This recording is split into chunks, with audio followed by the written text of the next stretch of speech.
It's been a long time since my last update on cargo defense, and there are a few reasons for that, but to be honest, the main one is for a while I've been struggling with focus and motivation.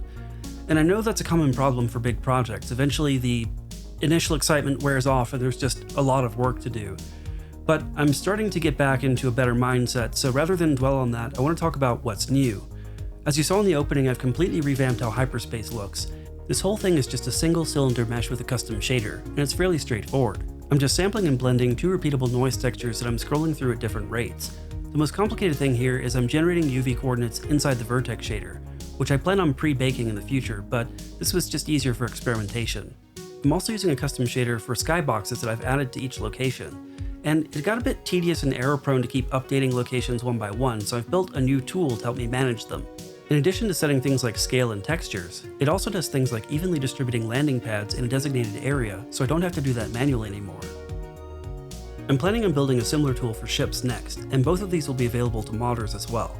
Speaking of ships, I've designed a few more of them, and I've got an artist working on turning my voxel concepts into higher fidelity models. Unfortunately, I can't show them in action because I've turned off traffic temporarily while I'm revamping traffic and ship movement yet again.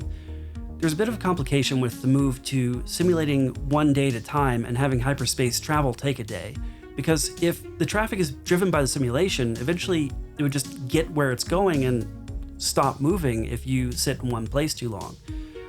But I think I'll save that discussion for the next video.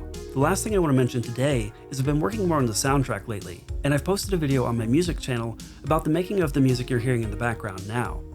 So I guess this devlog is a bit short, especially given how long the wait has been, but I'm trying to get back on a regular schedule and hopefully I'll have a lot more to share soon. In the meantime, it always helps me out if you hit the like button, spread the word, and subscribe if you haven't already, and of course, thanks for watching.